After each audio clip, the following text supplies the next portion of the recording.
Disclaimer. This video is not meant to be taken seriously. Thank you for understanding.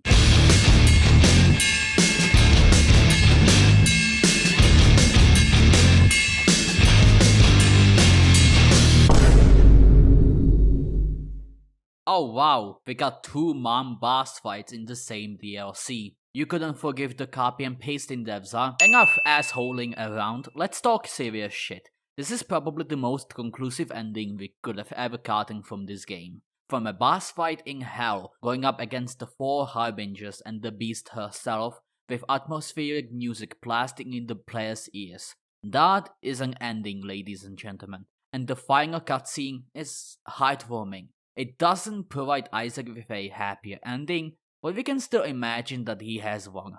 Just like we people can imagine that drawing Isaac NSFW is okay. Alright, let's go back to being an awful critic. The Beast Path is the only time the planetariums are useful to go to. They offer some good items, but only a couple can help you win the game. Some can even ruin it. Looking at you, mice. Looking for the marked scholar is quite annoying. It usually means retracting for multiple minutes to find the damn thing. Getting the Polaroid or the negative from the mom boss fight is fine as a mechanic and has a plot relevant reason. What is utterly fucking lazy is reusing the chapter 3 alternative floors. With that said, Gehenna, when you first hear the arguments between mom and dad, it reveals a lot of new information about the plot of Binding of Isaac, and I appreciate those kinds of details. However, that whole section didn't work for me because I always assumed Dad was an asshole and one day he just decided to go for milk. And after you experience this for the first time,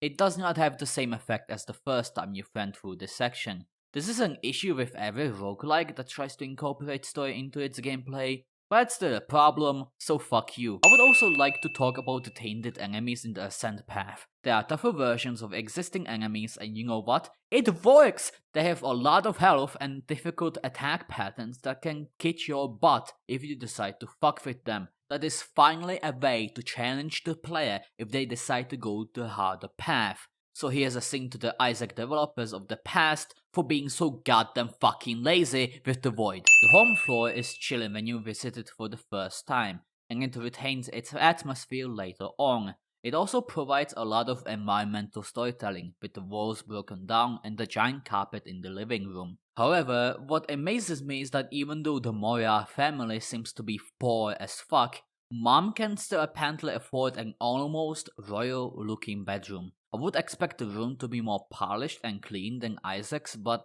this looks expensive. The home floor also serves the player with other details. In all pictures that Dad is present in, he is crossed out. That makes sense considering the context, but I'm wondering, why the fuck does the Moria family have the same picture 3 times in their house?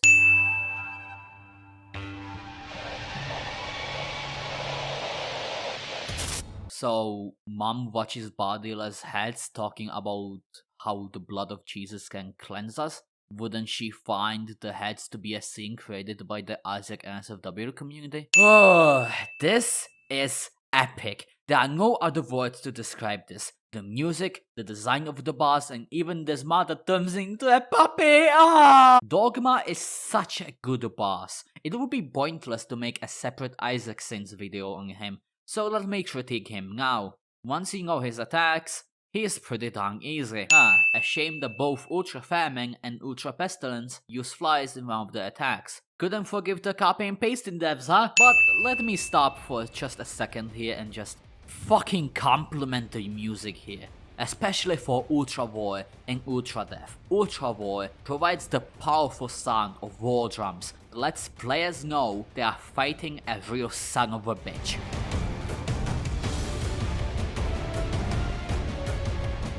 Ultra Death is when it hits the fucking hardest. The sad violin, the choir, and the continuation of drums in the background consume the player in anguish.